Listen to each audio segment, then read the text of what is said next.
Chapter 24. Drawn to the Lodestone Rock. In such risings of fire and risings of sea, the firm earth shaken by the rushes of an angry ocean, which had now no ebb, but was always on the flow higher and higher, to the terror and wonder of the beholders on the shore, 3 years of tempest were consumed. 3 more birthdays of little Lucy had been woven by the golden thread into the peaceful tissue of the life of her home. Many a night and many a day had its inmates listened to the echoes in the corner, with hearts that failed them when they heard the thronging feet. For the footsteps had become to their minds as the footsteps of a people, tumultuous under a red flag, and with their country declared in danger, changed into wild beasts by terrible enchantment long persisted in. Monseigneur, as a class, had dissociated himself from the phenomenon of his not being appreciated, of his being so little wanted in France as to incur considerable danger of receiving his dismissal from it, and this life together. Like the fabled rustic who raised the devil with infinite pains, and was so terrified at the sight of him that he could ask the enemy no question, but immediately fled, so Monseigneur, after boldly reading the Lord's Prayer backwards for a great number of years, and performing many other potent spells for compelling the evil one, no sooner beheld him in his terrors than he took to his noble heels. The shining bull's-eye of the court was gone, or it would have been the mark for a hurricane of national bullets. It had never been a good eye to see with, had long had the mote in it of Lucifer's pride, Sardanapalus' luxury, and a mole's blindness, but it had dropped out and was gone. The court, from that exclusive inner circle to its outermost rotten ring of intrigue, corruption, and dissimulation, was all gone together. Royalty was gone, had been besieged in its palace and suspended when the last tidings came over. The August of the year 1792 was come, and Monseigneur was by this time scattered far and wide. As was natural, the headquarters and great gathering place of Monseigneur in London was Tellson's Bank. Spirits are supposed to haunt the places where their bodies most resorted, and Monseigneur without a guinea haunted the spot where his guineas used to be. Moreover, it was the spot to which such French intelligence as was most to be relied upon came quickest. Again, Tellson's was a munificent house, and extended great liberality to old customers who had fallen from their high estate. Again, those nobles who had seen the coming storm in time, and anticipating plunder or confiscation, had made provident remittances to Tellson's, were always to be heard of there by their needy brethren. To which it must be added that every newcomer from France reported himself and his tidings at Tellson's, almost as a matter of course. For such variety of reasons, Tellson's was, at that time, as to French intelligence, a kind of high exchange, and this was so well known to the public, and the inquiries made there were in consequence so numerous, that Tellson sometimes wrote the latest news out in a line or so, and posted it in the bank windows, for all who ran through Temple Bar to read. On a steaming, misty afternoon, Mr. Lorry sat at his desk, and Charles Darnay stood leaning on it, talking with him in a low voice. The penitential den once set apart for interviews with the House was now the news exchange, and was filled to overflowing. It was within half an hour or so of the time of closing. "But although you are the youngest man that ever lived," said Charles Darnay, rather hesitating, "I must still suggest to you—" "I understand that I am too old," said Mr. Lorry. "Unsettled weather, a long journey, uncertain means of travelling, a disorganized country, a city that may not even be safe for you." "My dear Charles," said Mr. Lorry, with cheerful confidence, "you touch some of the reasons for my going, not for staying away. It is safe enough for me. Nobody will care to interfere with an old fellow of hard upon 80, when there are so many people there much better worth interfering with. As to its being a disorganized city, if it were not a disorganized city, there would be no occasion to send somebody from our house here to our house there, who knows the city and the business of old, and is in Tellson's confidence. As to the uncertain travelling, the long journey, and the winter weather, if I were not prepared to submit myself to a few inconveniences for the sake of Tellson's, after all these years, who ought to be?" "I wish I were going myself," said Charles Darnay, somewhat restlessly, and like one thinking aloud. "Indeed, you are a pretty fellow to object and advise," exclaimed Mr. Lorry. "You wish you were going yourself, and you a Frenchman born. You are a wise counsellor." "My dear Mr. Lorry, it is because I am a Frenchman born that the thought, which I did not mean to utter here, however, has passed through my mind often. One cannot help thinking, having had some sympathy for the miserable people, and having abandoned something to them," he spoke here in his former thoughtful manner, "that one might be listened to, and might have the power to persuade to some restraint. Only last night, after you had left us, when I was talking to Lucy—" "When you were talking to Lucy," Mr. Lorry repeated. "Yes, I wonder you are not ashamed to mention the name of Lucy. Wishing you were going to France at this time of day." "However, I am not going," said Charles Darnay with a smile. "It is more to the purpose that you say you are." "And I am, in plain reality. The truth is, my dear Charles—" Mr. Lorry glanced at the distant house and lowered his voice. "You can have no conception of the difficulty with which our business is transacted, and of the peril in which our books and papers over yonder are involved. The Lord above knows what the compromising consequences would be to numbers of people if some of our documents were seized or destroyed, and they might be at any time, you know, for who can say that Paris is not set afire today or sacked tomorrow? Now, a judicious selection from these with the least possible delay, and the burying of them, or otherwise getting of them out of harm's way, is within the power, without loss of precious time, of scarcely any one but myself, if any one. And shall I hang back when Tellson's knows this and says this, Tellson's whose bread I have eaten these 60 years, because I am a little stiff about the joints? Why, I am a boy, sir, to 6 old codgers here. How I admire the gallantry of your youthful spirits, Mr. Lorry. Tut, nonsense, sir. And, my dear Charles, said Mr. Lorry, glancing at the house again, you are to remember that getting things out of Paris at this present time, no matter what things, is next to an impossibility.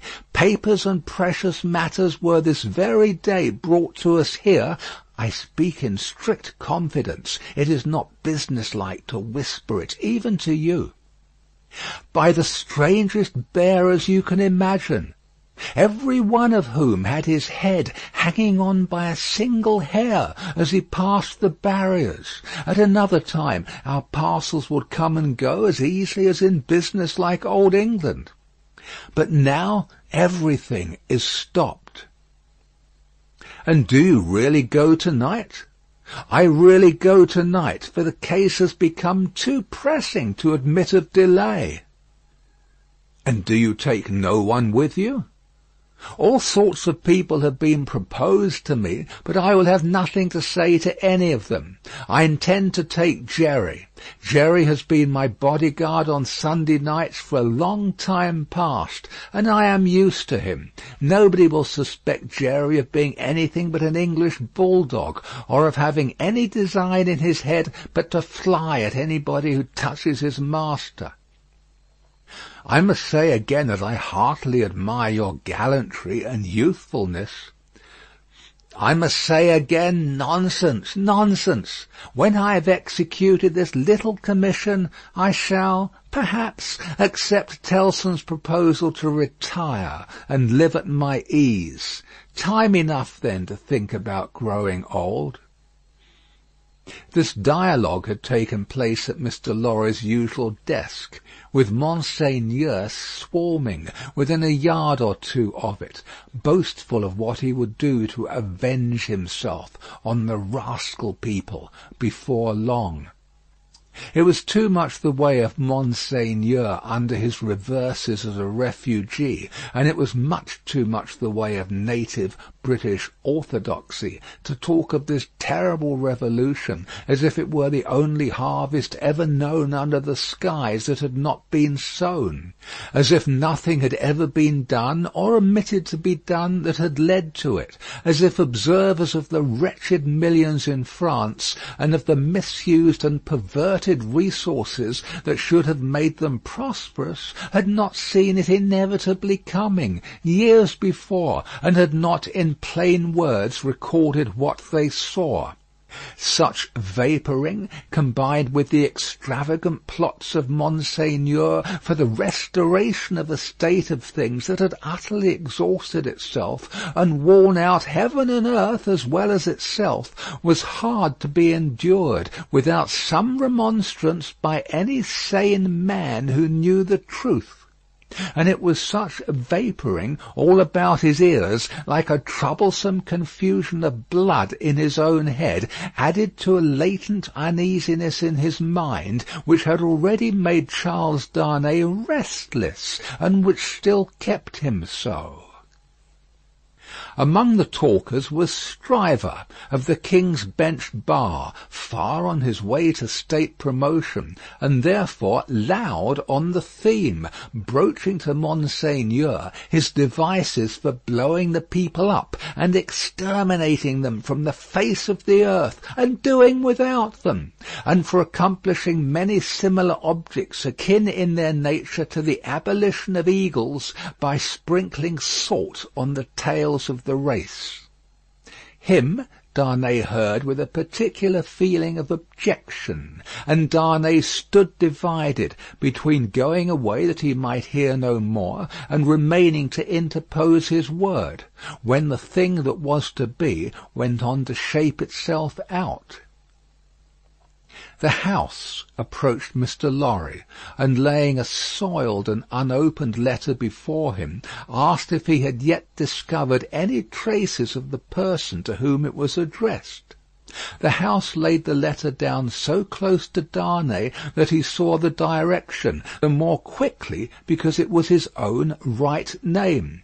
The address, turned into English, ran: "Very pressing, to Monsieur heretofore the Marquis Saint-Evremond of France, confided to the cares of Messrs. Tellson and Company, bankers, London, England." On the marriage morning, Dr. Manette had made it his one urgent and express request to Charles Darnay that the secret of this name should be, unless he, the doctor, dissolved the obligation, kept inviolate between them.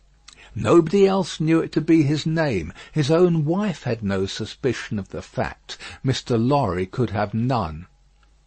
"No," said Mr. Lorry in reply to the House. "I have referred it, I think, to everybody now here, and no one can tell me where this gentleman is to be found." The hands of the clock verging upon the hour of closing the bank, there was a general set of the current of talkers past Mr. Lorry's desk. He held the letter out inquiringly, and Monseigneur looked at it in the person of this plotting and indignant refugee, and Monseigneur looked at it in the person of that plotting and indignant refugee, and this, that, and the other all had something disparaging to say, in French or in English, concerning the Marquis, who was not to be found. Nephew, I believe, but in any case degenerate successor of the polished Marquis who was murdered, said one. Happy to say I never knew him. A craven who abandoned his post, said another. This Monseigneur had been got out of Paris, legs uppermost and half suffocated in a load of hay, some years ago. Infected with the new doctrine, said a third, eyeing the direction through his glass in passing. Set himself in opposition to the last Marquis, abandoned the estates when he inherited them, and left them to the ruffian herd. They will recompense him now, I hope, as he deserves. Hey! Cried the blatant Stryver. Did he, though? Is that the sort of fellow? Let us look at his infamous name. Damn the fellow! Darnay, unable to restrain himself any longer, touched Mr. Stryver on the shoulder, and said, I know the fellow. Do you, by Jupiter? Said Stryver. I am sorry for it. Why? Why, Mr. Darnay? D'ye hear what he said? Don't ask why in these times. But I do ask why. Then I tell you again, Mr. Darnay, I am sorry for it. I am sorry to hear you putting any such extraordinary questions. Here is a fellow who, infected by the most pestilent and blasphemous code of devilry that ever was known, abandoned his property to the vilest scum of the earth that ever did murder by wholesale, and you ask me why I am sorry that a man who instructs youth knows him? Well, but I'll answer you. I am sorry because I believe there is contamination in such a scoundrel. That's why. Mindful of the secret, Darnay with great difficulty checked himself, and said, You may not understand the gentleman. I understand how to put you in a corner, Mr. Darnay, said bully Stryver, and I'll do it. If this fellow is a gentleman, I don't understand him. You may tell him so with my compliments. You may also tell him from me that after abandoning his worldly goods and position to this butcherly mob, I wonder he is not at the head of them. But no, gentlemen, said Stryver, looking all round and snapping his fingers. I know something of human nature, and I tell you that you'll never find a fellow like this fellow, trusting himself to the mercies of such precious protégés. No, gentlemen, he'll always show 'em a clean pair of heels very early in the scuffle, and sneak away. With those words and a final snap of his fingers, Mr. Stryver shouldered himself into Fleet Street, amidst the general approbation of his hearers. Mr. Lorry and Charles Darnay were left alone at the desk in the general departure from the bank. "Will you take charge of the letter?" said Mr. Lorry. "You know where to deliver it?" "I do." "Will you undertake to explain that we suppose it to have been addressed here on the chance of our knowing where to forward it, and that it has been here some time?" "I will do so. Do you start for Paris from here?" "From here at 8. I will come back to see you off." Very ill at ease with himself, and with Stryver and most other men, Darnay made the best of his way into the quiet of the Temple, opened the letter, and read it. These were its contents. "Prison of the Abbaye, Paris, June 21, 1792. Monsieur heretofore the Marquis. After having long been in danger of my life at the hands of the village, I have been seized with great violence and indignity, and brought a long journey on foot to Paris. On the road I have suffered a great deal, nor is that all. My house has been destroyed, razed to the ground. The crime for which I am imprisoned, Monsieur heretofore the Marquis, and for which I shall be summoned before the tribunal, and shall lose my life, without your so generous help, is, they tell me, treason against the majesty of the people, in that I have acted against them for an emigrant. It is in vain I represent that I have acted for them, and not against, according to your commands. It is in vain I represent that, before the sequestration of emigrant property, I had remitted the imposts they had ceased to pay, that I had collected no rent, that I had had recourse to no process. The only response is that I have acted for an emigrant. And where is that emigrant? Ah, most gracious Monsieur heretofore the Marquis, where is that emigrant? I cry in my sleep, where is he? I demand of heaven, will he not come to deliver me? No answer. Ah, Monsieur heretofore the Marquis, I send my desolate cry across the sea, hoping it may perhaps reach your ears through the great bank of Tilson, known as Paris. For the love of heaven, of justice, of generosity, of the honour of your noble name, I supplicate you, Monsieur heretofore the Marquis, to succour and release me. My fault is that I have been true to you. Oh, Monsieur heretofore the Marquis, I pray you, be you true to me.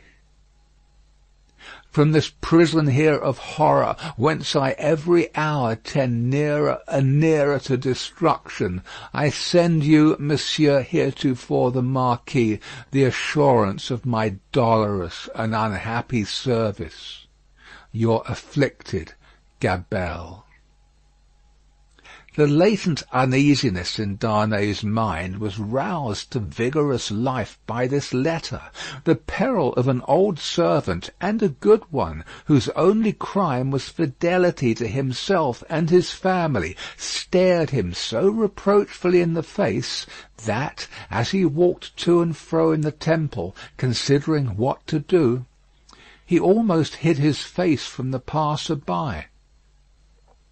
He knew very well that in his horror of the deed which had culminated the bad deeds and bad reputation of the old family house, in his resentful suspicions of his uncle, and in the aversion with which his conscience regarded the crumbling fabric that he was supposed to uphold, he had acted imperfectly. He knew very well that in his love for Lucy, his renunciation of his social place, though by no means new to his own mind, had been hurried and incomplete. He knew that he ought to have systematically worked it out and supervised it, and that he had meant to do it, and that it had never been done.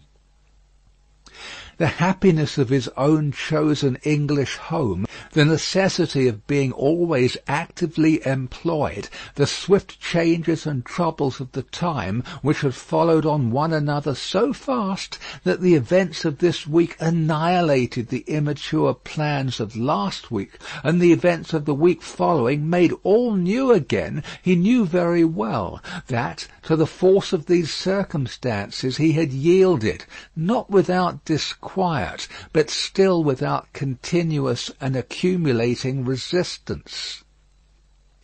That he had watched the times for a time of action, and that they had shifted and struggled until the time had gone by, and the nobility were trooping from France by every highway and byway, and their property was in course of confiscation and destruction, and their very names were blotting out, was as well known to himself as it could be to any new authority in France that might impeach him for it. But he had oppressed no man, he had imprisoned no man. He was so far from having harshly exacted payment of his dues that he had relinquished them of his own will, thrown himself on a world with no favour in it, won his own private place there, and earned his own bread. Monsieur Gabelle had held the impoverished and involved estate on written instructions to spare the people, to give them what little there was to give, such fuel as the heavy creditors would let them have in the winter, and such produce as could be saved from the same grip in the summer. And no doubt he had put the fact in plea and proof for his own safety, so that it could not but appear now. This favoured the desperate resolution Charles Darnay had begun to make, that he would go to Paris.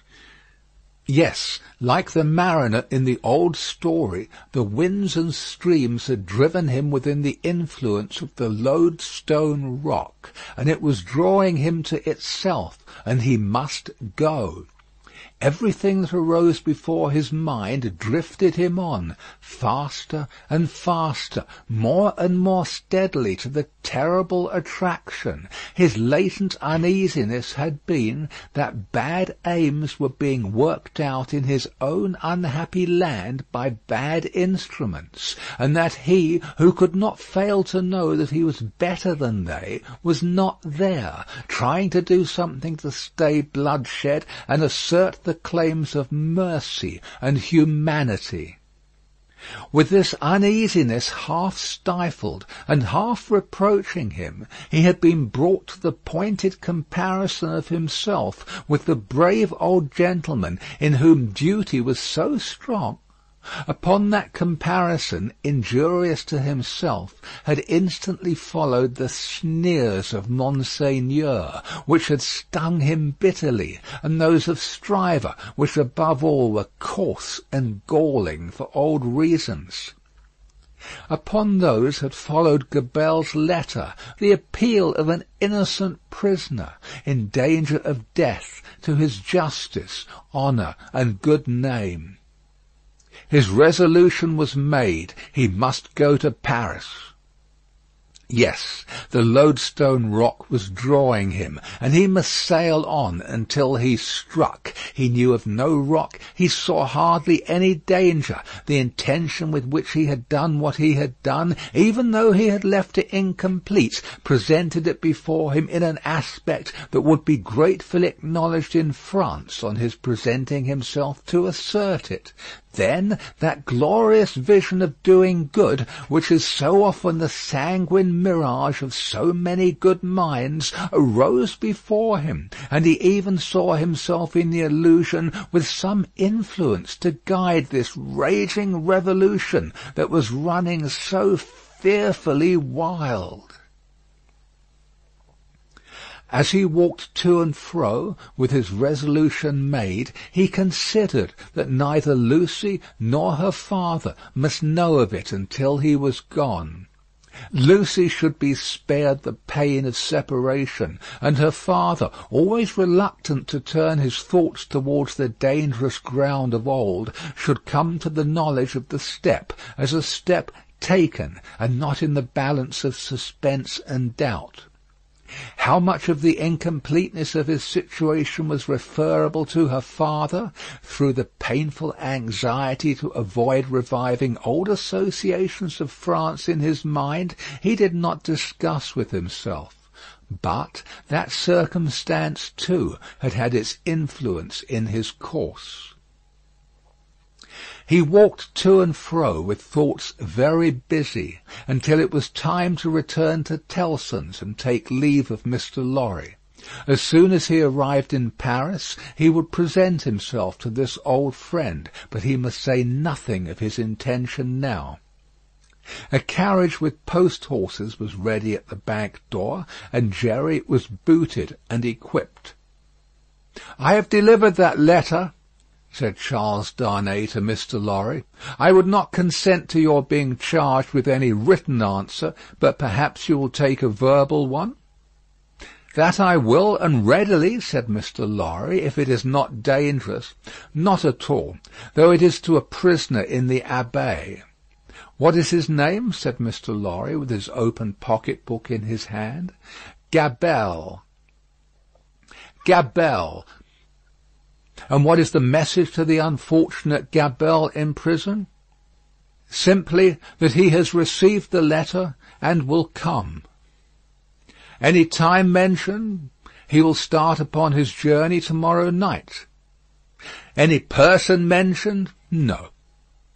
He helped Mr. Lorry to wrap himself in a number of coats and cloaks, and went out with him from the warm atmosphere of the Old Bank into the misty air of Fleet Street. "My love to Lucy, and to little Lucy," said Mr. Lorry at parting, "and take precious care of them till I come back." Charles Darnay shook his head and doubtfully smiled as the carriage rolled away. That night, it was the 14th of August, he sat up late and wrote 2 fervent letters. One was to Lucy, explaining the strong obligation he was under to go to Paris, and showing her at length the reasons that he had for feeling confident that he could become involved in no personal danger there. The other was to the doctor, confiding Lucy and their dear child to his care, and dwelling on the same topics with the strongest assurances. To both he wrote that he would dispatch letters in proof of his safety immediately after his arrival. It was a hard day, that day of being among them, with the first reservation of their joint lives on his mind. It was a hard matter to preserve the innocent deceit of which they were profoundly unsuspicious. But an affectionate glance at his wife, so happy and busy, made him resolute not to tell her what impended. He had been half moved to do it, so strange it was to him to act in anything without her quiet aid. And the day passed quickly. Early in the evening he embraced her, and her scarcely less dear namesake, pretending that he would return by and by. An imaginary engagement took him out, and he had secreted a valise of clothes ready, and so he emerged into the heavy mist of the heavy streets with a heavier heart. The unseen force was drawing him fast to itself now, and all the tides and winds were setting straight and strong towards it. He left his 2 letters with the trusty porter, to be delivered half an hour before midnight, and no sooner. Took horse for Dover, and began his journey.